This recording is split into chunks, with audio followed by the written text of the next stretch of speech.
Following multiple publication years and dozens of issues, Marvel Comics' flagship milestone series for The Amazing Spider-Man has recently hit issue 50.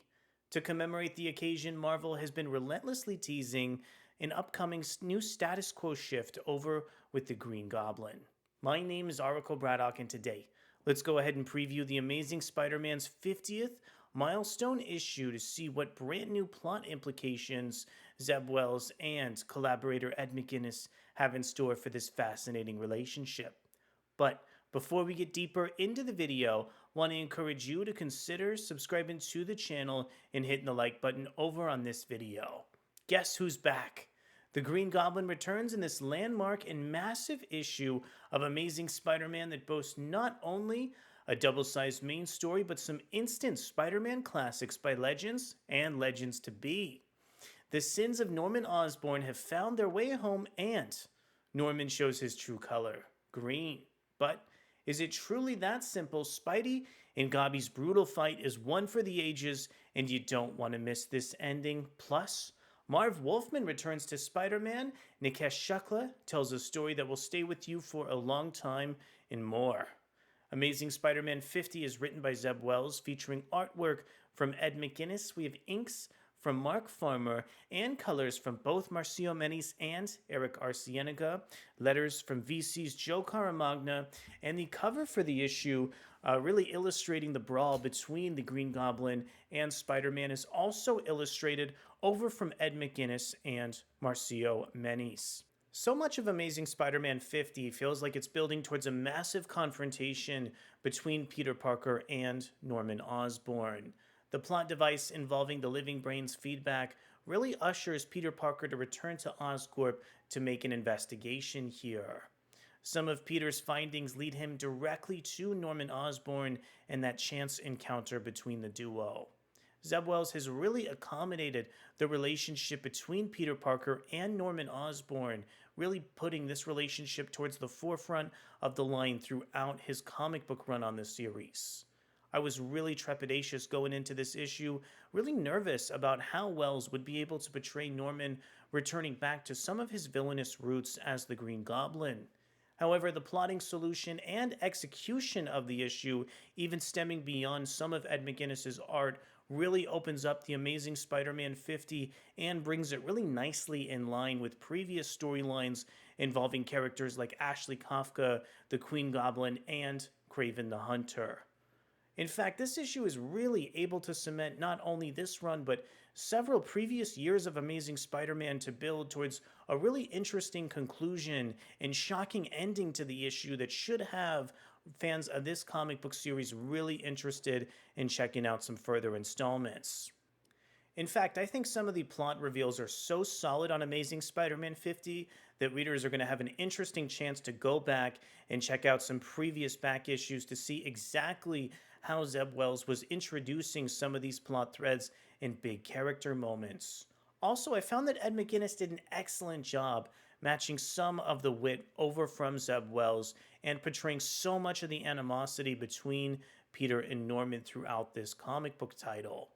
Zeb Wells has spent so much time establishing the relationship between Peter and Norman, and I find it all the more climactic that in the late stages of his Amazing Spider-Man run, he's made this decision to dissolve this relationship in a really interested and plot-focused setting over on the comic book series. At the end of the day here, I think Amazing Spider-Man 50 actually managed to exceed my expectations and just build this series towards a really interesting new direction as well. So in addition to this core storyline over for the Amazing Spider-Man, there were also several backup stories.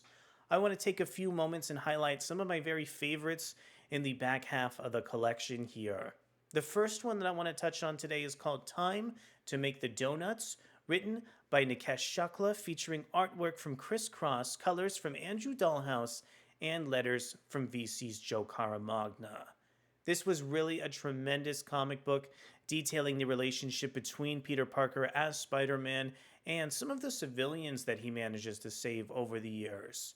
The perspective that author NIKESH SHUKLA was able to implement towards this story was actually really heartfelt and managed to connect with my emotions in some really profound ways throughout the story.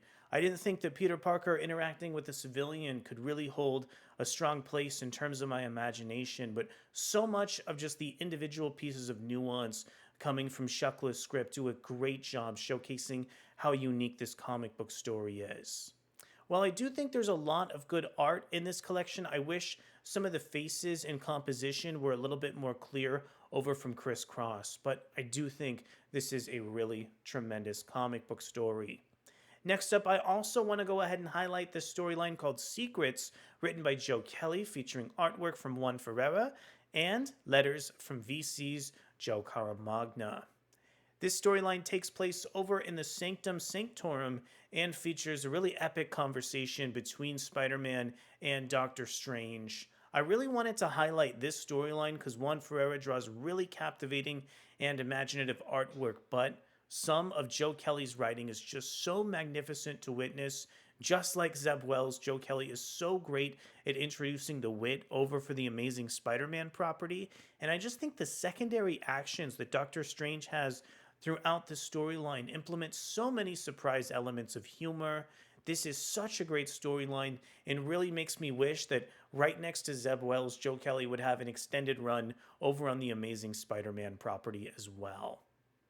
Lastly, I just want to highlight this final storyline over in the collection. This one is super easy to recommend because it's also written by Zeb Wells, featuring artwork from Todd Nowak, colors from Michelle Rosenberg, and letters from VC's Joe Caramagna. This final couple pages does a great job building on some of the elements from the first story and introducing surprising story elements, protagonists, and moments of humor for some of our characters. Overall, I think this epilogue storyline over for Amazing Spider-Man 50 is just a tremendous comic book doing an excellent job detailing the unique scripting coming in from Zeb Wells. I'm also really excited about where the future of this plot point is headed in terms of the Amazing Spider-Man as well. So at the end of the day here, I really think Amazing Spider-Man issue 50 managed to exceed some of my lofty expectations and do an excellent job juggling the relationship between Peter Parker and Norman Osborn.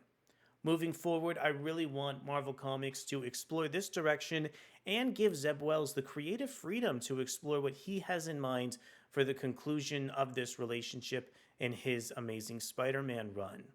I am really hoping this series is set to go on for an extended period of time because I think just the way that Zeb Wells has introduced the plotting and repeatedly gone back to concepts like Ashley Kafka, the Winkler device, the living brain, there's just so many interesting, really small and disparate elements of continuity that Wells repeatedly goes back to build on so much rich detail in his Amazing Spider-Man run.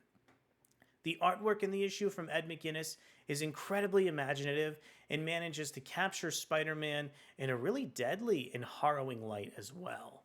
I want to know from you, what are some of your thoughts on Amazing Spider-Man 50? Did you like this comic book as much as I did? What do you think about some of the brand new character dynamics between Peter Parker and Norman Osborn introduced in this issue?